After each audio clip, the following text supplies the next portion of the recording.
ప్రభువు నామమున మీ అందరికీ ప్రభువైన యేసుక్రీస్తు వారి ఘనమైన నామంలో ఈ ఉదయకాలపు ఆరాధనకు నా హృదయపూర్వకమైన స్వాగతాన్ని తెలియజేస్తూ ఉన్నాను.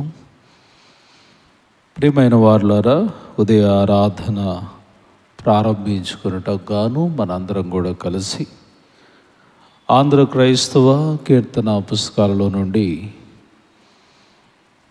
చిన్న కీర్తన పుస్తకాల్లో 74వ పాటను, అలాగనే పెద్ద కీర్తన పుస్తకాలు మీ వద్ద ఉన్నట్లయితే 198వ కీర్తన సిలువే నా శరణాయురా, నీ సిలువే నా శరణాయనురా అనే కీర్తన పాడుకుంటూ ప్రభు వారిని మహిమపరుచుకుందాం. సిలువే నా శరణాయనురా, నీ సిలువే నా శరణాయనురా,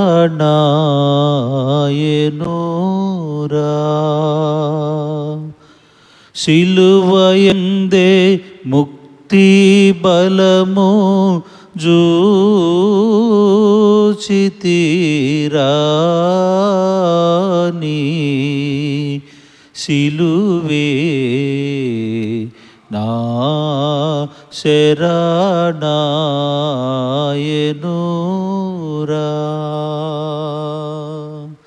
సిలువను వ్రాలి యేసు పలికిన పలుకులందు, సిలువను వ్రాలి యేసు పలికిన పలుకులందు, విలువలేని ప్రేమామృతము గ్రోలితిరా,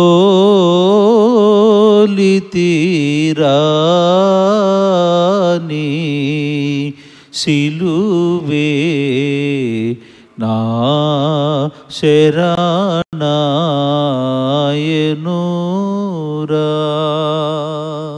సిలువను చూచు కొలది శిల సమానమైన మనసు, సిలువను జూచు కొలది శిల సమానమైన మనసు, నలిగి కరిగి నీరగుచున్నది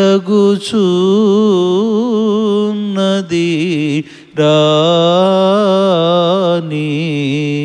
సిలువే నా శరణాయనురా, సిలువను దరచి తరచితి విలువ కందగరాని నీ కృప, సిలువను దరచి తరచితి విలువ కందగరాని నీ కృప, కలుషమెల్లను బాపగజాలును రాని సిలువే నా శరణాయనురా,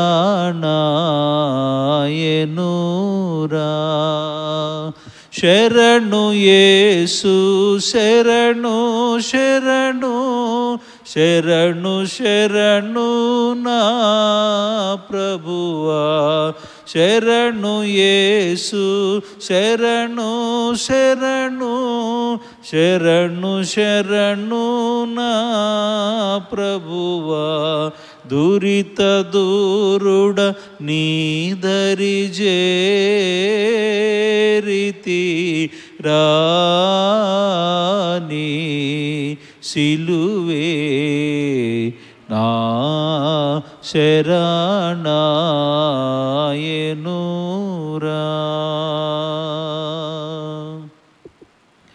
తండ్రి యొక్కయు కుమారుని యొక్కయు పరిశుద్ధాత్మ యొక్కయు నామమున ఆమేన్.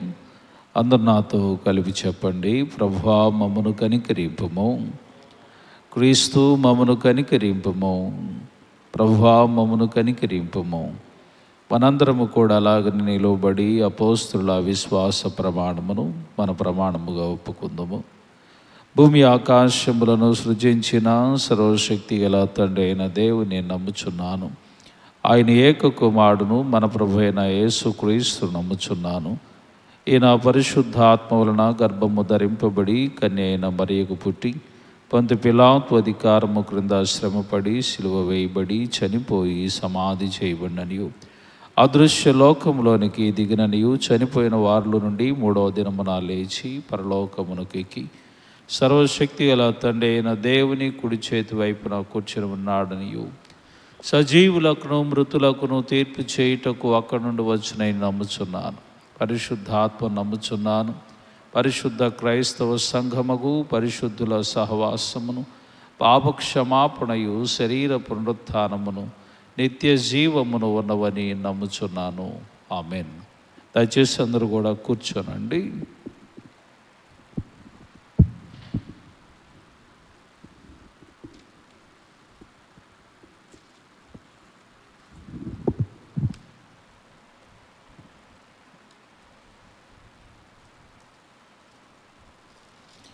పరిశుద్ధ గ్రంథము నుండి దేవుని వేదవాక్యమును చదువుగా విందాము. ఆదికాండము 43వ అధ్యాయము. ఆదికాండము 43వ అధ్యాయము 15వ వచనము నుండి 18వ వచనం వరకు చదువుగా విందాం. ఆ మనుష్యులు ఆ కానుకను తీసుకొని చేతులలో రెట్టింపు రోకలు తమ వెంటను బెన్యామీనును తీసుకొని లేచి ఐగుప్తునకు వెళ్ళి యోసేపు ఎదుట నిలిచిరి. యోసేపు వారితోనున్న బెన్యామీనును చూచి తన గృహ నిర్వాహకునితో ఈ మనుష్యులను ఇంటికి తీసుకుని పోయి ఒక వేటను కోసి వంట సిద్ధము చేయించుము. మధ్యాహ్నమందు ఈ మనుష్యులు నాతో భోజనము చేయుదురని చెప్పాను. యోసేపు చెప్పినట్లు అతడు చేసి ఆ మనుష్యులను యోసేపు ఇంటికి తీసుకుని పోయెను. ఆ మనుష్యులు యోసేపు ఇంటికి రప్పింపబడినందున వారు భయపడి మొదట మన గోనెలలో తిరిగి పెట్టబడిన రోకల నిమిత్తము అతడు మన మీదికి అకస్మాత్తుగా వచ్చి మీదపడి మనలను దాసులుగా చెరపట్టి మన గాడిదలను తీసుకొనుటకు లోపలికి తెప్పించననుకొనిరి. దేవుడి వాక్యమును మన యొక్క వెనికిడిలో దీవించును గాక. ఆమేన్. తండ్రికిని కుమారునికిని పరిశుద్ధాత్మకును ఆది యందు ఇప్పుడు ఎల్లప్పుడూ యుగయుగములు దేవదేవునికి మహిమ కలుగునుగాక. ప్రియులారా, వాక్య సందేశంలోనికి వెళ్ళుటకు పూర్వము మనందరం కూడా కలిసి ఆంధ్ర క్రైస్తవ కీర్తన పుస్తకాల్లో నుంచి 65 చిన్న కీర్తన పుస్తకాలలో, అలాగనే పెద్ద కీర్తన పుస్తకాల్లో 202వ కీర్తన కల్వరి గిరి చేరు మనస సిల్వాసరాస కల్వరి గిరి చేరు మనస అనే కీర్తన పాడుకుందాం. కల్వరి గిరి చేరు మనస సిల్వాసరాస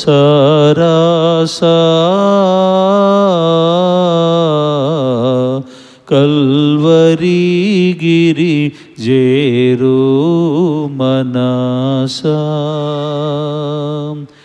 సిలువ పైన జూడు మదేమి శ్రీకరుడు ప్రభు యేసు స్వామి, శిలువ పైన జూడు మదేమి, శ్రీకరుడు ప్రభు యేసు స్వామి, తలను ముండ్ల కిరీటంబదేమి, తరచి చూడుమీ కల్వరి గిరి జేరు మనసా, ప్రేమ కృప నిర్మలత్వమును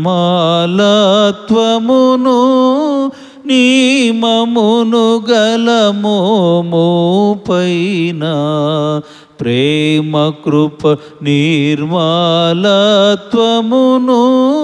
నీమమును గలమోము పైన, పామరులు ఉమి వేసేదరేలా, పాటించరేలా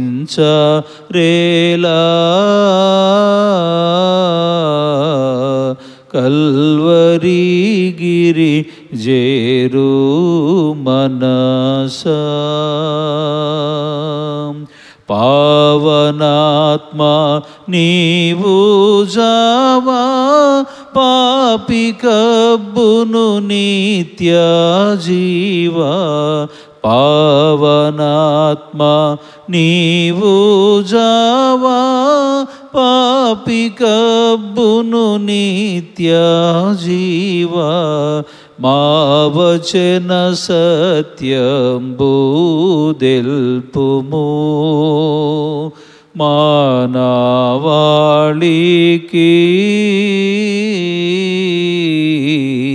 కల్వరి గిరి జేరు మనసా.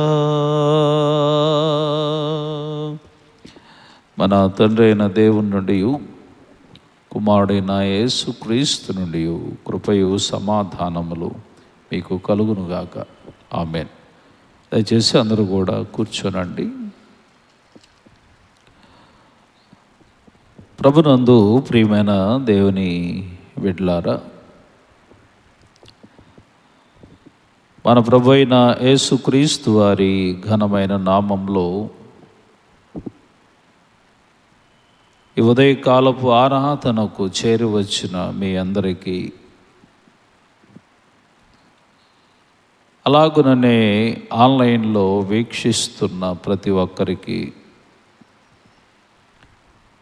నా హృదయపూర్వకమైన శుభాభివందనాలను తెలియజేస్తూ ఉన్నాను.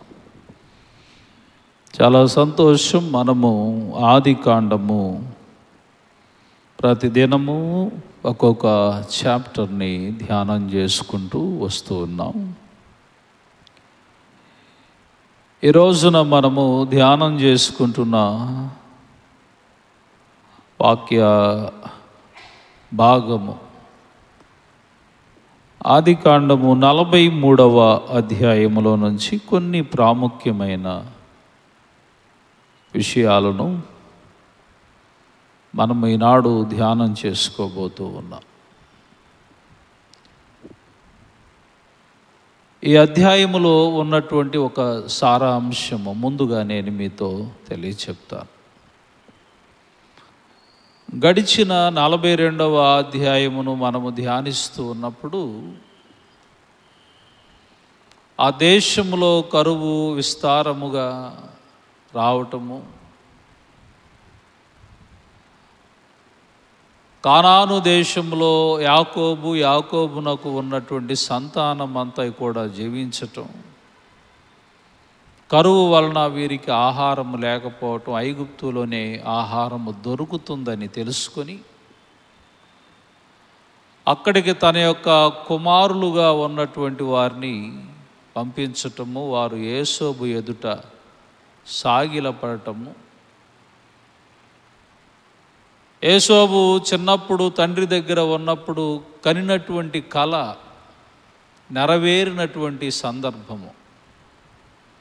అనగా ఏమిటి? తన అన్నలైన తన తల్లిదండ్రులు, తన అన్నలుగా ఉన్నవారు అందరూ కూడా యేసోబు ఎదుటకు వచ్చి సాష్టాంగ పడిపోయే పరిస్థితి ఏర్పడిద్దని చిన్ననప్పుడే దేవాతి దేవుడు యేసోబునకు ఒక కల ద్వారా జరగబోయేది చూపించాడు. అది నెరవేరినటువంటి సందర్భము 42వ అధ్యాయంలో మనకు తెలుస్తుంది. ఆ 42వ అధ్యాయంలో ఏమిటంటే వీళ్ళందరూ కూడా యేసోబు యొద్దకు వస్తారు, సాష్టాంగ పడతారు. యేసోబేమో వారందరిని కూడా చూసి, మీరు ఈ దేశమును వేగు చూడటానికి వచ్చిన వాళ్ళ అని, వాళ్ళందరూ నా అన్నలే అని ఆయనకు తెలిసిన తన కుటుంబం అంతటను కూడా యేసోబు చూడాలి అనేటువంటి ఒక ఆశ.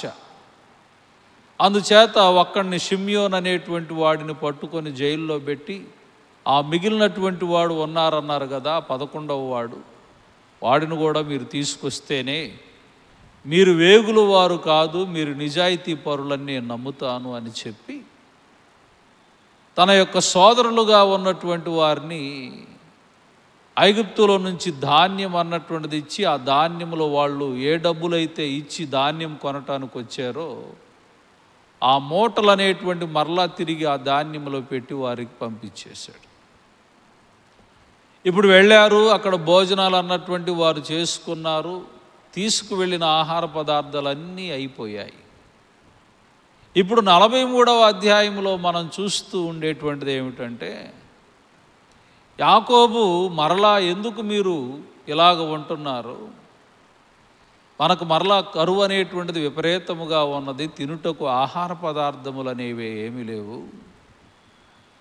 ఈ విధమైనటువంటి పరిస్థితుల్లో ఉండగా మీరు వెళ్ళి ఆహారం తీసుకుని రండి, వెళ్ళండి అని తన కుమారులతో చెప్తూ ఉండగా అప్పుడు యోధ వారి తండ్రితో మాట్లాడుతూ ఉంటాడు. నాయనా, ఇదిగో ఒకానొకప్పుడు మేము వెళ్ళినప్పుడు ఆయనతో మేము మాట్లాడాము, మా తండ్రి వృద్ధాప్యమందు ఉన్నాడు, కడసరి వాడు చిన్నవాడు, చిన్న కుమారుడు ఇంకొకడు ఉన్నాడు, బెన్యామీన్ అనేవాడు.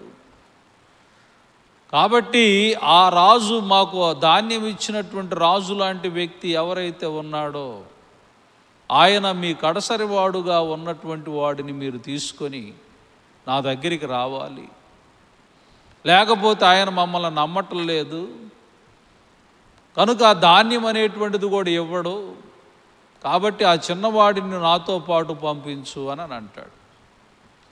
నిన్నటి వేళ జరిగినటువంటి విషయం ఏంటంటే, ఆ చిన్నవాడిని పంపించటానికి 42వ అధ్యాయంలో యాకోబునకు ఇష్టం లేదు. ఎందుకంటే తన తోడబుట్టిన రాహేలుకు, యాకోబునకు మొదటి సంతానముగా పుట్టినటువంటి కుమారుడు ఎవరైతే ఉన్నాడో ఆ యేసోబు చనిపోవటము, ఏది ఒక అనుమానాస్పదములో చనిపోవటము, తన అన్నల దగ్గరకు వెళ్ళి చూసిరాపో అని చెప్తే ఈ అన్నలందరూ కూడా వాడిని పట్టుకొని ఆ చిన్నవాడుగా ఉన్న, ఇప్పుడు రాజుగా ఐగుప్తుని ఏలుతున్నటువంటి వ్యక్తిగా ఉన్నటువంటి ఆ యోసేపును పట్టుకొని వాళ్ళు ఇష్మాయేలులోకి అమ్మివేసి ఐగుప్తు దేశంలో బానిసగా బ్రతికేటట్లుగా చేశారు. అయితే వాళ్ళేమని చెప్పారు వాళ్ళ తండ్రి కంటే, ఇదిగో నీ కుమారుడు చచ్చిపోయాడని యోసేపు విషయమై చెప్పారు.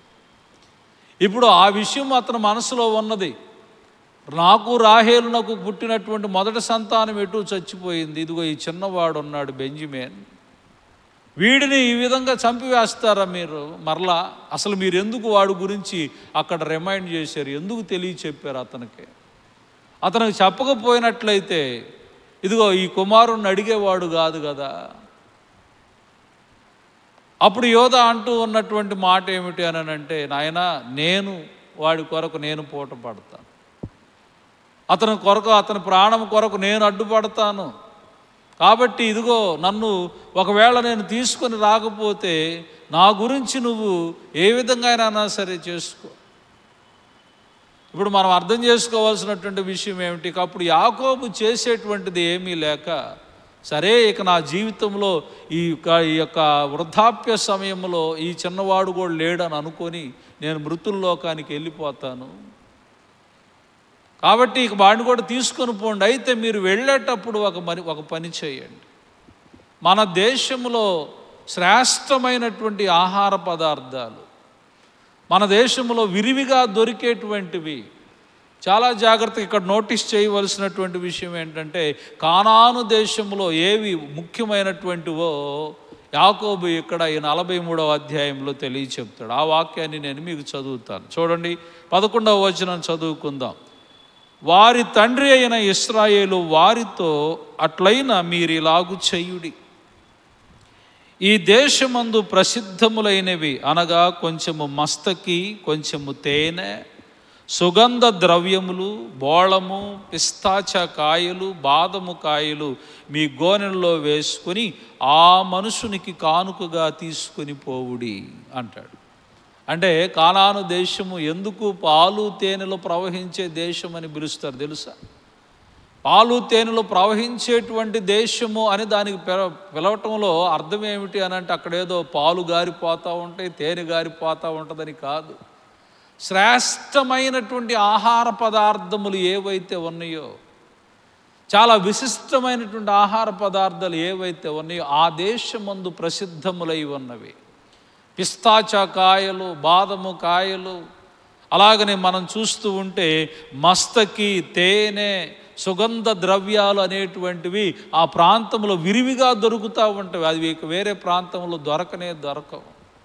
కనుక వీటన్నిటిని కానుకలుగా ఆయన దగ్గరకు తీసుకొని పోండి. వీటితో పాటు ఇంకా మీరు చేయవలసినటువంటిది ఏమిటనంటే, మరి మీ గోనెల్లో వీటన్నిటిని తీసుకొని పోయి రెట్టింపు రోకలు అనేటువంటివి మీరు తీసుకొని పోండి. ఇంకా మీరు వెళుతున్నప్పుడు రెట్టింపు రోకలు తీసుకుపోండి. అంటే లాస్ట్ టైం మీరు వెళ్ళినప్పుడు ఎంత మనము ఆహార పదార్థములు అనేటువంటివి, ధాన్యం అనేటువంటిది మనకు కావాలో అంతవరకే మీరు డబ్బు తీసుకొని పోయారు కదా. లాస్ట్ టైం మీరు వచ్చేటప్పుడు మీ మూటల్లో చూస్తే ఆ యొక్క ఏదైతే ఉన్నదో ఆ డబ్బు అన్నటువంటిది తిరిగి మీ యొక్క మూటల్లోనే పెట్టబడి ఉన్నది కదా. కనుక ఇప్పుడు మీరేం చేస్తారంటే, కొనబో వాటికి వాళ్ళు తిరిగి పెట్టినటువంటి వాటిని ఈ రెండు కూడా తీసుకొని వెళ్ళి అతని దగ్గరికి వెళ్ళి నిలబడండి.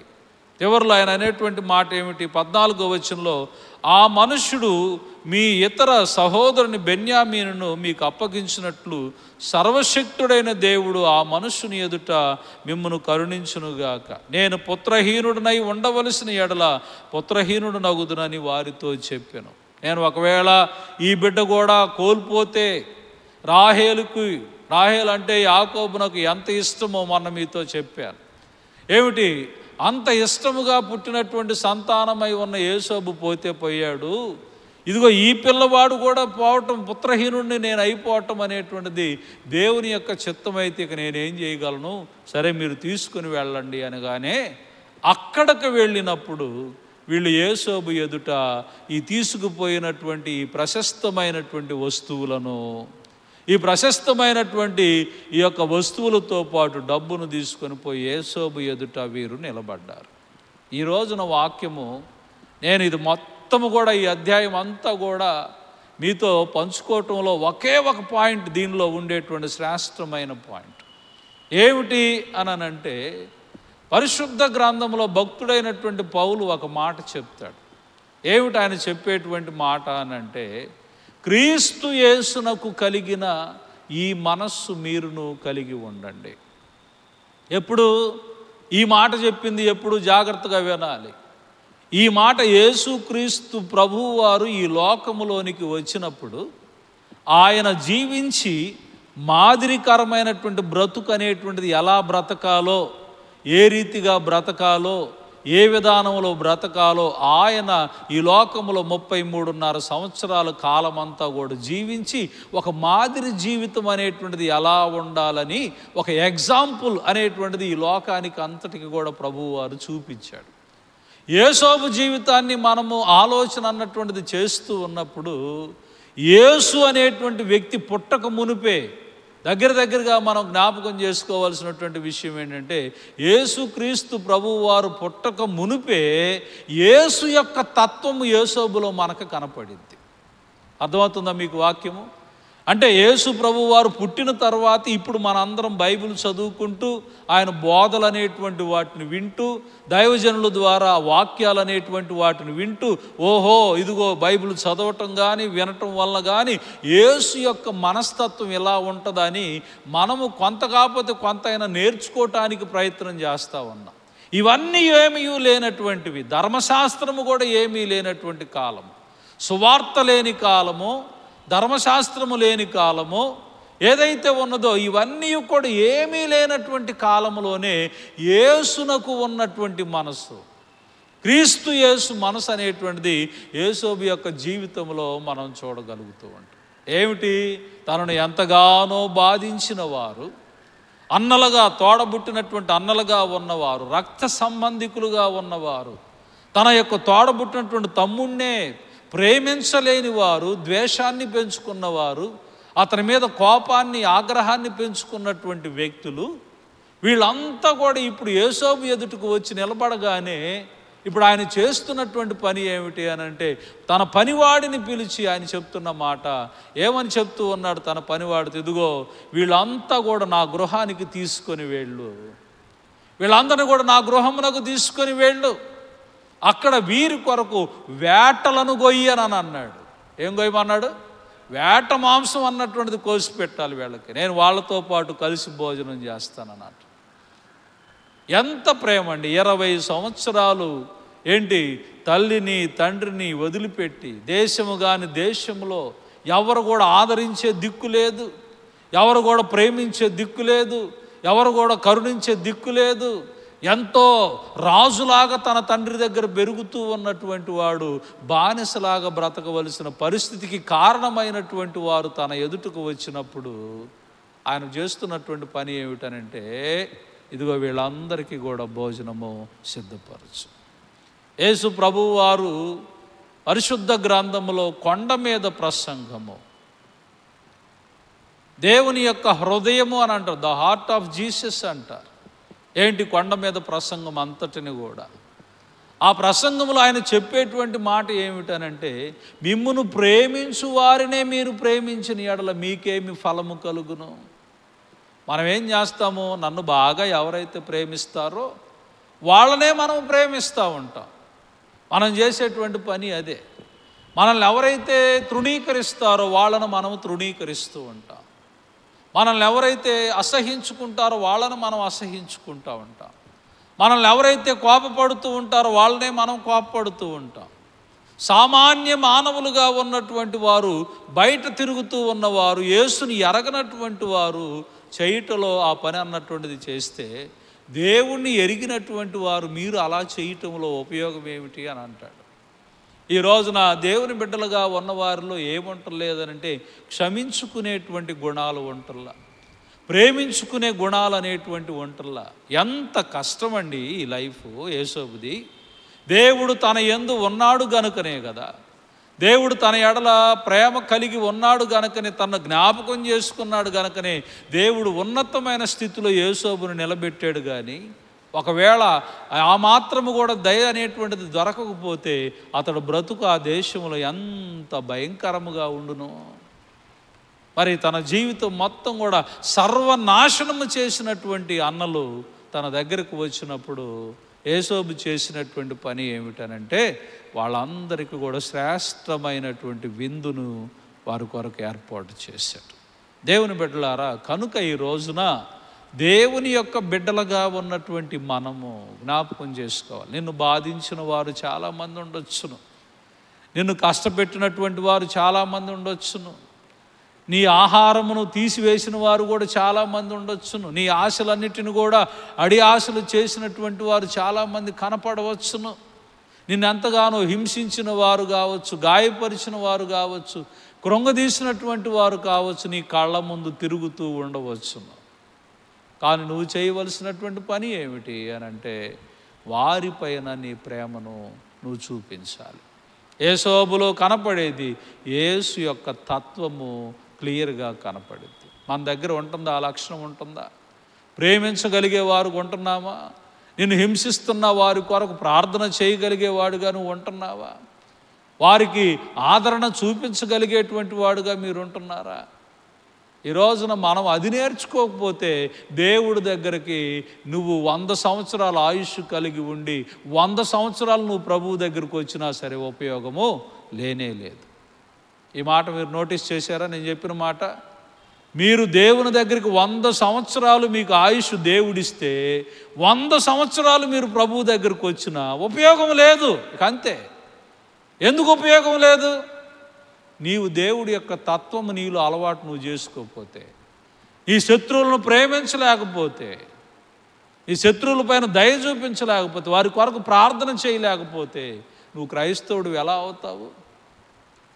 దేవుని బిడ్డలారా, నా జీవితంలో నేను అలాంటివే చూశాను, నీ జీవితంలో కూడా నువ్వు అలాంటివే చూశావు.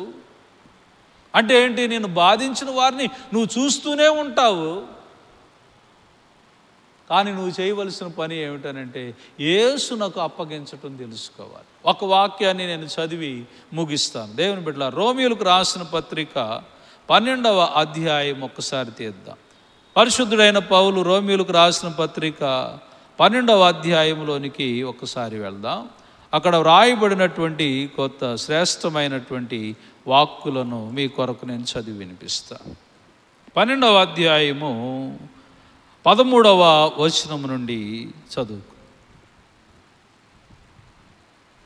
పరిశుద్ధుల అవసరముల్లో పాలు పొందుచు శ్రద్ధగా ఆతిథ్యము ఇచ్చుచుండుడి.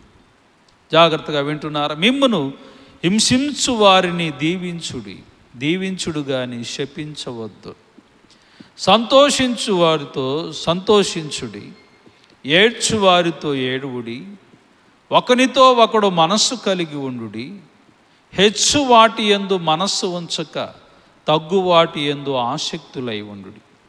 మీకు మీరే బుద్ధిపంతులమని అనుకొనవద్దు. కీడుకు ప్రతి కీడు ఎవనికి చేయవద్దు.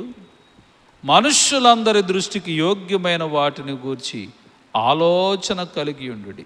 శక్యమైతే మీ చేతనైనంత మట్టుకు సమస్త మనుష్యులతో సమాధానముగా ఉండుడి. ప్రియులారా, మీకు మీరే పగ తీర్చుకొనక దేవుని ఉగ్రతకు చోటియుడి. పగ తీర్చుట నా పని, నేనే ప్రతిఫలము ఇత్తునని ప్రభువు చెప్పుచున్నాడని వ్రాయబడి ఉన్నది. కాబట్టి జాగ్రత్తగా ఇక్కడ నుంచి జాగ్రత్తగా వినాలి. కాబట్టి నీ శత్రువు ఆకలి కొని ఉంటే అతనికి భోజనము పెట్టుము, దప్పిగొని ఉంటే దాహమునకిమ్ము. అలాగు చేయుట వలన అతని తల మీద నిప్పులు కుప్పగా పోయేదు. కీడు వలన జయింపబడక మేలు చేత కీడును జయించుము అంటాడు. ఏమిటి ఈ రోజున ఈ వాక్యము మీకు అర్థమవుతుందా? ఏమిటంట? నీ శత్రువు ఆకలి కొంటే అతనికి ఆహారం పెట్టుము, దప్పికొంటే దాహమునకిమ్ము. హింసించు వారి కొరకు మరి మీరు చేయవలసినటువంటి పని ఏమిటంటే వారిని దీవించండి, శపించొద్దు. నాశనం అయిపోతావు నువ్వు అని అనొద్దు. అర్థమవుతుందా? నిన్ను హింసిస్తున్నారు, గాయపరుస్తున్నారు, బాధ పెడుతూ ఉన్నారు. తండ్రి, వీరేమి చేయుచున్నారో వీరు ఎరుగరు నాయనా, వీరిని క్షమించు. అది క్రీస్తు యేసు మనస్సు. యేసోబులో మనం చూసేటువంటిది ఏమిటంటే ఆ మనస్సు. ఎప్పుడు ధర్మశాస్త్రము లేని కాలములోనే, ఎప్పుడు సువార్త లేని కాలములోనే. ఎంత మంచి హృదయం అండి! అందుకనే ఆ యథార్థ హృదయము దేవుడు చూశాడు గనకనే, ఆ పవిత్ర హృదయం దేవుడు చూశాడు గనకనే దేవుడు తనను ఉన్నతంగా హెచ్చించాడు. దేవుని బిడ్డలారా, చాలా జాగ్రత్తగా 43వ అధ్యాయం నుండి మనం తెలుసుకోవలసిన ప్రాముఖ్యమైనటువంటి విషయాలు.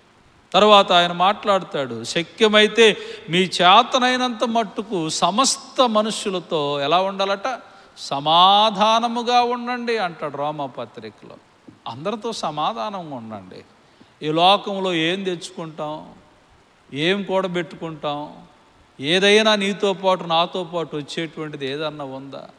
ఉన్న ఈ అల్ప జీవితానికి తగువులు, గొడవలు, గందరగోళాలు, వాడిని వీడు దూషించటం, వీడిని వాడు దూషించటం, వాడు వీడి మీద నిప్పులు పోయటం, అతని మీద నిప్పులు పోయటం.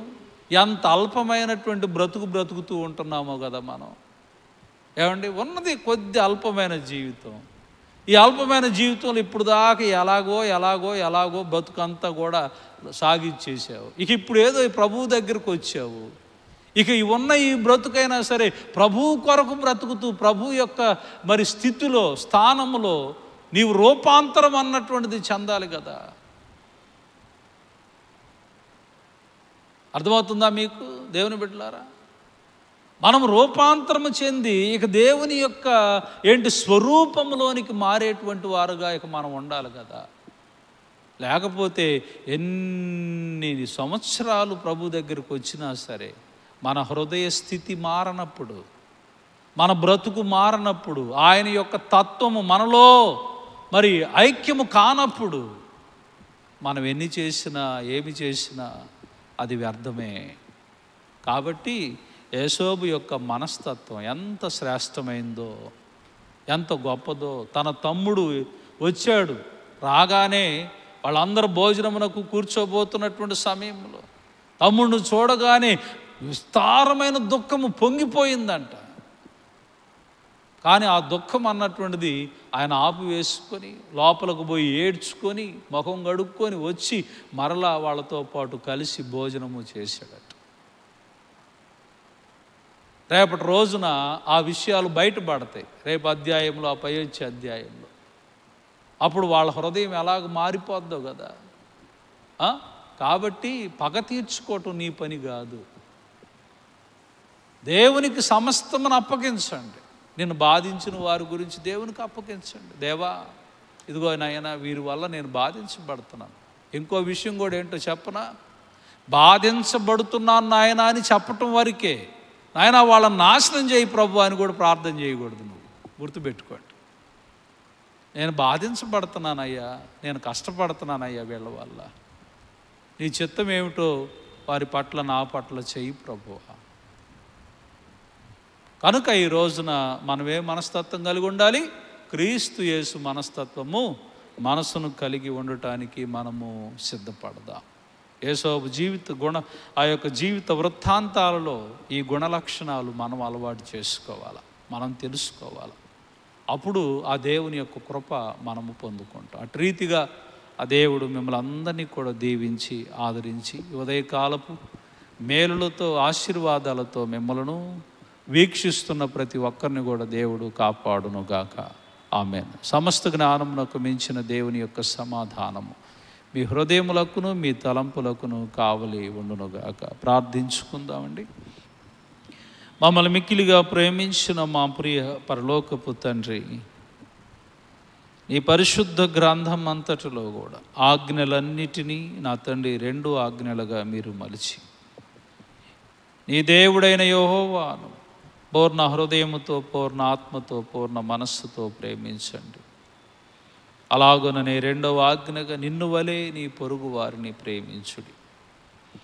క్రైస్తవ్యము అయ్యేదిగో నా తండ్రి పునాది ఈ వాక్యము మీదనే ఆధారపడి ఉన్నది. క్రైస్తవత్వం అనేటువంటిది నాయన ఎదుగో నా తండ్రి ఆ యొక్క పునాదులు, ఆ పిల్లర్స్ ఏవైతే ఉన్నాయో నా తండ్రి ఇదిగో ఈ వాక్యమే నా తండ్రి. నీ ప్రేమను మేము పంచువారముగా, నీ ప్రేమను అందించువారముగా, నీలో ఉన్న ప్రేమ గుణాలను మేము తెలుసుకునే వారముగా, వాటిని అనుసరించు వారముగా ఉండటమే క్రైస్తవత్వం. ఈనాడు నాయన ఇదిగో అనేక మంది క్రీస్తు బిడ్డలము అని చెప్పుకుంటున్నప్పటికీ కూడా ద్వేషములు పోవటం లేదు, పగలు పోవటం లేదు, ప్రతీకారాలు పోవటం లేదు. ఒకరిని ఒకరు నిందించుకుంటూ, ఒకరిని ఒకరు ద్వేషించుకుంటూ, ఒకరిని ఒకరు అపహసించుకుంటూ, ఒకరి మీద ఒకరు నిందాపనిందలు వేసుకుంటూ అయ్యేదిగో నా తండ్రి ఈ లోకములో మరి ఎంతో ప్రాణశత్రువుల్లాగా ప్రవర్తిస్తూ బ్రతికేటువంటి వారు అల్పమైన ఈ జీవితంలో, ఇది అశాశ్వతమైన జీవితం, ఎప్పుడు ఉంటుందో ఎప్పుడు పోతుందో తెలియనటువంటి ఈ బ్రతుకులో ఆయన ఎదుగో నా తండ్రి అయ్యేదిగో నాయన గడ్డి పువ్వు లాంటి మా బ్రతుకులో, అయ్యేదిగో నా తండ్రి నీటి బుడగ లాంటి మా జీవితాలలో ఎన్నెన్నో పగలు ప్రతీకారాలు పెంచుకుంటున్నాం. జీవితం మొత్తము కూడా సర్వనాశనము చేసిన తన అన్నలు యేసోబు ఎదురుపడినప్పుడు ఆయన ఎంత ప్రేమించాడు, ఎంత దయ చూపించాడు, ఎంత కరుణ వారిపైన చూపించాడు. ఎంత మంచి వ్యక్తిత్వము, ఎంత మంచి మనస్తత్వము యేసబ్బు ఆయన కలిగి ఉన్నాడు. మేము ఈ రోజున అలాంటి గుణమునే కలిగి జీవించటము మాకు నేర్పించమని అడుగుతూ ఉన్నాం. దేవా, సహాయము చేయండి నాయన, కృప చూపండి. నీ యొక్క మనసును కలిగి జీవించటమే మేము నేర్చుకోవలసినటువంటి తత్వమని మేము గుర్తెరిగి మా అడుగులు ముందుకు సాగించటానికి నీ కృపను అనుగ్రహింపచేయండి. అలాగనే ఈ ఉదయకాలమున తల్ల వంచిన నీ బిడ్డలందరినీ జ్ఞాపకం చేసుకోండి. వారందరి అవసరతలు అక్కర్లు తీర్చండి. ఏమి కావాలని ఆశకు ఎదురు చూస్తున్నారో తండ్రి, బిడ్డలందరినీ దీవించి మా సంఘ బిడ్డలను అయా ప్రతి కుటుంబాన్ని దీవించి వారి బిడ్డలు ఎక్కడెక్కడ ఏ ఏ ప్రాంతాలలో, ఏ ఏ దేశాల్లో, ఏ రాష్ట్రాల్లో ఆయన చదువుల విషయమై, ఉద్యోగాల విషయమై, వ్యాపారాల విషయమై వెళ్ళి ఉన్నారో వారందరికీ తోడుకున్నాడు. ముఖ్యంగా intermediate first year, second year exams, అలాగనే ఇతర పరీక్షలు రాస్తూ ఉన్న బిడ్డలకు జ్ఞానాన్ని ఇచ్చి అందరూ కూడా ఫస్ట్ క్లాస్ మార్కులతో ఉత్తీర్ణులు అవలాగున నీ కృప ఆ బిడ్డలపైన చూపించమని అడుగుతున్నా. ఎవరైతే బలహీనులుగా ఉన్నారో తండ్రి, ఈ గాయపడినటువంటి హస్తముతో వీరిని ఆన్లైన్లో వీక్షిస్తున్న బిడ్డలు చాలామంది ప్రభా, ఇదిగో నా తండ్రి వారి సమస్యల గురించి మాట్లాడుతూ ఉండగా వారందరికీ నాయన స్వస్థతను, విడుదలను, సమాధానమును మీరు దయచేసి ఈ దిన దీవెనలతో, ఆశీర్వాదాలతో నింపండి.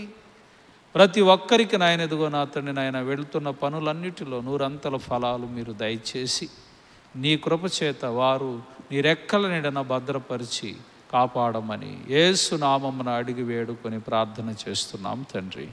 ఆమేన్. పరలోకమందున్న మా తండ్రి, నీ నామము పరిశుద్ధపరచబడునుగాక, నీ రాజ్యము మాకొచ్చునుగాక, నీ చిత్తము పరలోకమందు నెరవేర్చున్నట్లు భూమి అందు నెరవేరునుగాక. మానుదిన ఆహారము నేడు మాకు దయచేయం. మా ఎడల అపరాధములు చేసిన వారిని మేము క్షమించి ఉన్న ప్రకారం మా అపరాధములను క్షమింపము. మమ్మను శోధనలోనికి పోనీయక దుష్టుని తప్పింపము. రాజ్యమును, శక్తి, మహిమ నిరంతరము నీవై ఉన్నవి. ఆమేన్. మన పరమ తండ్రి అయిన దేవుని యొక్క ప్రేమ, కుమారుడైన యేసుక్రీస్తు వారి కృప, పరిశుద్ధాత్మని యొక్క అన్యోన్య సహవాసము తల వంచిన మనందరికీ, వీక్షిస్తున్న బిడ్డలందరికీ తోడుగా ఉండి దేవుడు మిమ్మల్ని అందరినీ కాపాడి సంరక్షించునుగాక.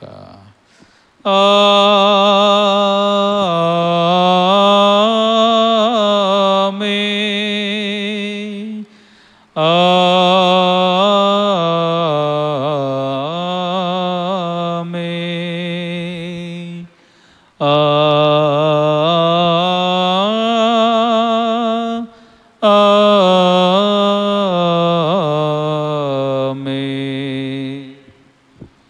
ఇట్టి శ్రమలను పొందిన రక్షకుని పట్టుదలతో నమ్మినా అట్టహాసముతోడను పరలోక పట్టణంబున చేర్చును. రాజులకు రాజైన ఈ మన విభుని పూజా సేయుటకు రండి.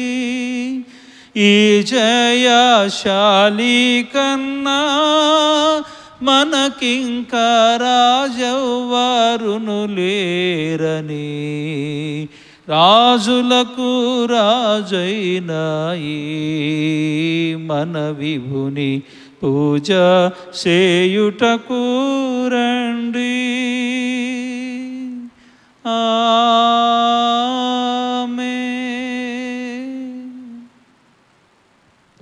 అందరికీ వందనాలండి. God bless you. అందరూ క్షేమంగా వెళ్ళండి.